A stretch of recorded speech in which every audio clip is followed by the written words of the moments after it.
नमस्कार. छावा महाराष्ट्राचा न्यूज मध्ये आपलं स्वागत आहे. आपण पाहत आहात छावा महाराष्ट्राचा न्यूज. चला तर मग जाणून घेऊया आजच्या ठळक घडामोडी. राज्यमाता गोमाता संवाद यात्रेचे नांदेडमध्ये आगमन. गोमाता आणि शेती या विषयावर संवाद यात्रेच्या माध्यमातून जनजागृती. नमस्कार. छावा महाराष्ट्राचा न्यूजमध्ये आपले स्वागत. राज्यमाता गोमाता संवाद यात्रेचे नांदेडमध्ये आगमन झाले. 22 जून रोजी पुणे येथून या संवाद यात्रेला सुरुवात झाली. जवळपास 14 जिल्ह्यातून मार्गक्रमण करत ही राज्यमाता गोमाता संवाद यात्रा नांदेडमध्ये पोहोचली. नांदेड जिल्हा गोशाळा महासंघाच्या वतीने या यात्रेचे जोरदार स्वागत करण्यात आले. नांदेड शहरातील विसावा हॉटेल येथे गोमाता आणि शेती या विषयावर मान्यवरांनी मार्गदर्शन केले. गोमाता आणि शेती या विषयाची जनजागृती या राज्यमाता गोमाता संवाद यात्रेच्या माध्यमातून करण्यात येत आहे.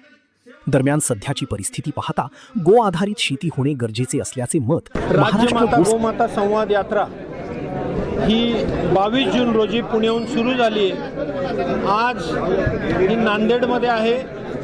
14 जिल्हे आमचे पूर्ण झालेले आहेत. आम्ही रोज 2 जिल्ह्यात जातोय आणि अतिशय सुंदर असा रथ आम्ही राज्यमाता गोमाता संवाद यात्रेचा बनवला आहे. आमची ही यात्रा शोभाजी नाही. आम्हाला जो संदेश ह्याच्यातून द्यायचा आहे तो मुख्य संदेश असा आहे की आत्ता जी शेती जी खराब झालेली आहे ती शेती ही गो आधारित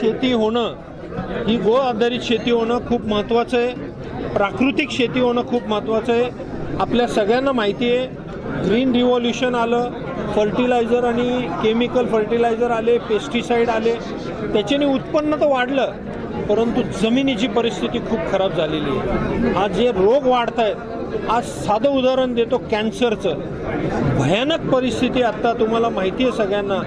पंजाबमधून तर 2 ट्रेन चालतच होत्या कॅन्सरसाठी रोज, पण आता सगळ्या राज्यांमध्ये कॅन्सरचं प्रमाण वाढलेलं आहे. आणि 2030मध्ये सायंटिस्टचं म्हणणं असं आहे की 5 जणांमध्ये 1 जणाला कॅन्सर होईल. अहो, आज नाही आपण लवकर पाऊल उचलले तर येणारी परिस्थिती भयानक असणार आहे. आज 2-2 आणि 8-8 वर्षाच्या मुलांना हार्ट अटॅक येत आहेत, त्यांना शुगर, BP.